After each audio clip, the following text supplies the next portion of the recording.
Всем привет-привет! Сегодня я вам покажу способ, как связать красивую и аккуратную горловину для свитера на спицах. После такой горловины вы можете легко вязать свитер либо регланом сверху, либо на круглой кокетке. Горловина двойная. Вяжется она очень просто. Для ее вязания нужна всего лишь одна пара спиц на леске. Или если кому-то удобнее вязать на 5 спицах, то вяжите на 5 спицах. И спицы вы должны взять на 2 размера меньше тех спиц, которыми собираетесь вязать сам свитер. То есть здесь никакие не нужны спицы еще дополнительные, нам какие-то спицы меньшего размера. Все выполняется одним номером спиц. То есть если вы вяжете спицы номером 5, то тогда для горловины берите спицы номер 4. Посмотрите, сама как горловина оформлена. Она идет вот с такой вот ложной кетлевкой. И эта кетлевочка также выполняется спицами. И с изнаночной стороны кетлевочка выглядит просто как ряд из изнаночных петель. В принципе, как лицевую можно использовать любую сторону. То есть как вам больше нравится. Если хотите, чтобы был вот такой более грубый кетлевочный шов, то выбирайте эту сторону. Мне больше нравится более тоненькая кетлевочка. Вот из таких вот перетяжек. Посмотрите, горловинка выглядит очень аккуратно. Вот этот внутренний ряд, который идет у нас внутри, видите, он выполнен более туже. Это выполняется за счет того, что я провязываю здесь несколько рядов только лицевые петли, а изнаночные снимаю. Дальше я уже более подробно покажу, как это делается. Если же вы не любите вязать сверху, а связали уже свитер снизу, то на моем канале есть мастер-класс, как оформить такую же кетлевочку для вязания снизу. Вот сейчас у вас в правом верхнем углу всплыла ссылка. Если хотите, перейдите, посмотрите. Очень аккуратно тоже все оформляется, и причем все неровности вывязывания горловин, они скрываются при помощи этого метода. То есть здесь вот оформлена резинкой, здесь просто оформлена биечкой.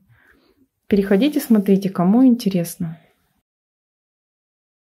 Для вязания такой горловины нам потребуется открытый наборный край. Его мы выполняем при помощи воздушной цепочки и крючка. То есть набираем столько воздушных петель, сколько мы планируем набрать для нашей горловины. Количество петель должно быть четным. Посмотрите, вот наша воздушная цепочка, я ее поворачиваю изнаночной стороной кверху. Вот здесь имеются вот такие вот протяжки между косичками, и мы производим набор петель. Ввожу спицу под эту протяжку и протаскиваю туда рабочую нить. Вот мы набрали первую петлю, и таким образом под каждую протяжку набираем необходимое количество петель для нашей горловины. А чтобы определить это необходимое количество петель, нужно к обхвату головы прибавить примерно 13 сантиметров. Тогда получится горловинка, в которую хорошо влазит голова, и она будет примерно идти под шею. Вообще расчет петель производить по лицевой глади. Я набрала уже все петли по воздушной цепочке, и дальше мы будем вязать круговыми рядами.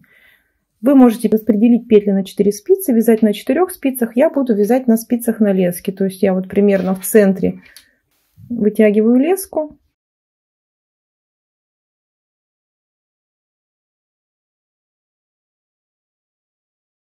Распределяю наши петельки, чтобы они не были скрученные нигде.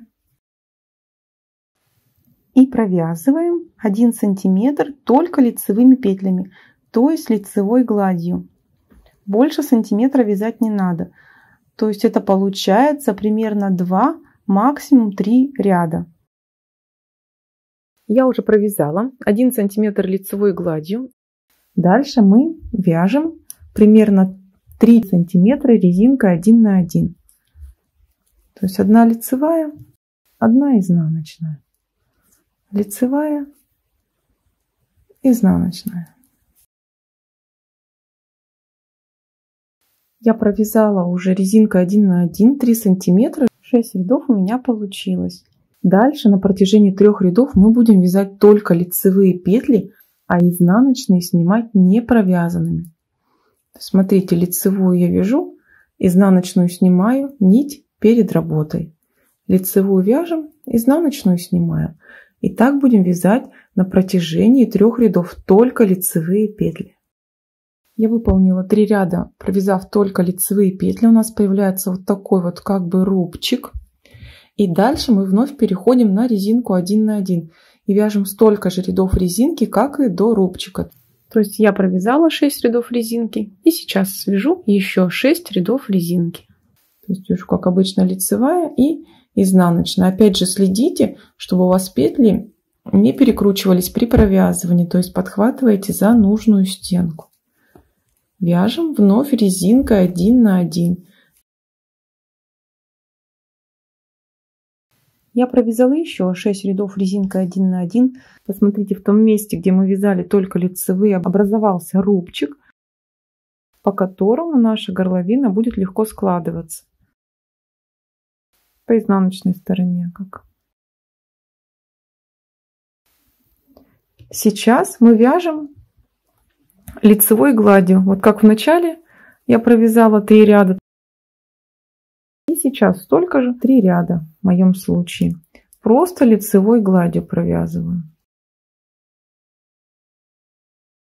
Обратите внимание, когда мы вяжем лицевую, то я ее подхватываю за переднюю стенку, а чтобы провязать изнаночную лицевую, беру за заднюю стенку. Это необходимо для того, чтобы петли при провязывании не получились скрещенными. Я провязала 3 ряда лицевой глади. И теперь мы нашу горловинку складываем пополам и будем соединять обе части, формируя ложный петлевочный шов. Посмотрите, вот мы где набирали воздушную цепочку, вот она у меня серым цветом, и вот видно наши синие петельки, вот эти вот протяжки. И мы сейчас берем самую первую вот эту протяжку синюю и накидываем на спицу.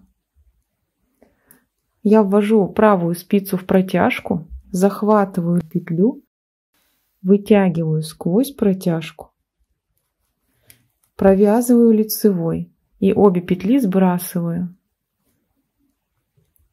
Дальше поднимаю вторую протяжку,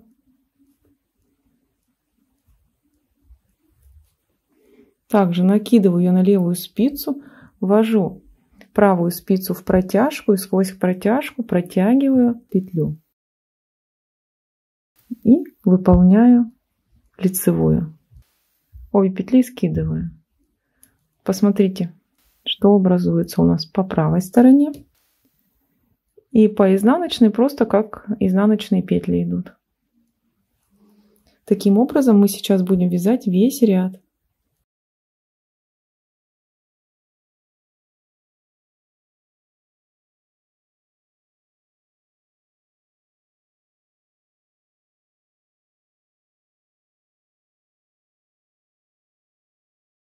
Я уже распустила всю цепочку из воздушных петель, и наша горловина готова.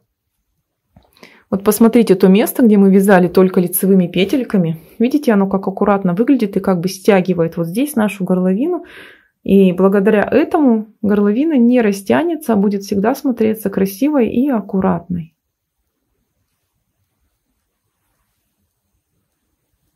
На этом у меня все. Если вам понравилось, то не забывайте поставить лайк. Подписывайтесь на мой канал, если вы еще не подписаны.